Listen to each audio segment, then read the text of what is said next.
আসসালামু আলাইকুম। আমরা আজকে আপনাদের সাথে কিছু বিষয় নিয়ে আলোচনা করছি।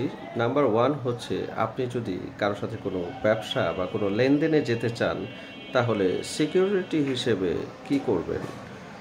আমি ডেফিনেটলি সিকিউরিটি হিসেবে বলবো যে চেক নিতে পারেন।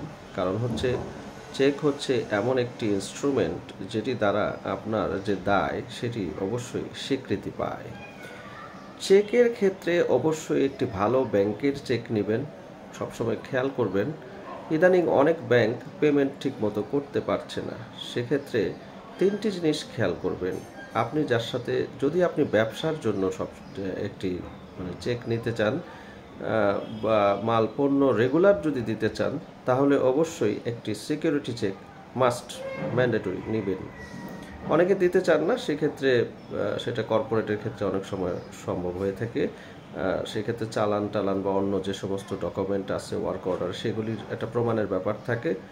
আর চেকের ক্ষেত্রেও প্রমাণের দরকার, তবে চেক একটি নেগোশিয়েবল ইনস্ট্রুমেন্ট হিসেবে আপনার কাছে চেকের যদি ওয়ান টাইম বিজনেস হয় তাহলে একরকম, আর যদি রেগুলার এই লোকটি আপনার কাছ থেকে পণ্য দিচ্ছেন আপনি, সেক্ষেত্রে পণ্যের রেগুলার ট্রানজ্যাকশনের জন্য আপনাকে চেক নিতে হবে। সেক্ষেত্রে পোস্ট ডেটেড চেক ওই সমপরিমাণ পণ্যের জন্য একবার নিতে পারেন।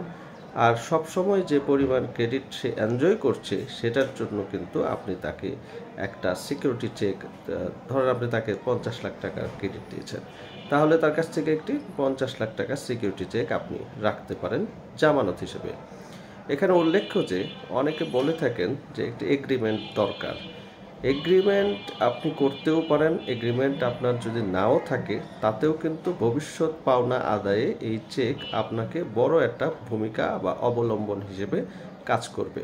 মনে রাখবেন, নেগোশিয়েবল ইনস্ট্রুমেন্ট যেটি 1881 সালের, এটির দুটি সেকশন খুবই গুরুত্বপূর্ণ।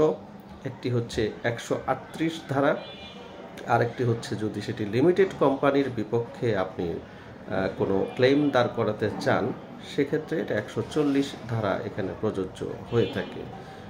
আর আপনি যখন কোনো কেস করবেন, অবশ্যই আমি আপনাদেরকে সাজেস্ট করব ভালো কোনো ল ফার্মের অধীনে যাওয়ার জন্য। কারণ আজকাল অনেক বটতলার উকিল আছে যারা আপনাকে এটা কেস করেই দিবে। মামলার রায় হলেও মামলার রায় অনেক সময় এক্সিকিউশন পর্যন্ত হয় না। বলবে উকিল, আমি তো মামলা রায় করিয়ে দিয়েছি। আরে ভাই, আপনার মামলার রায় করিয়ে দিলেই কি আপনি টাকা পেয়ে যাচ্ছেন?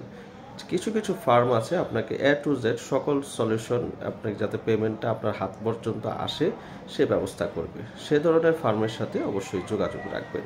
পরবর্তী ভিডিওতে আরও কিছু বিস্তারিত আলোচনা করব। আজকে এ পর্যন্তই।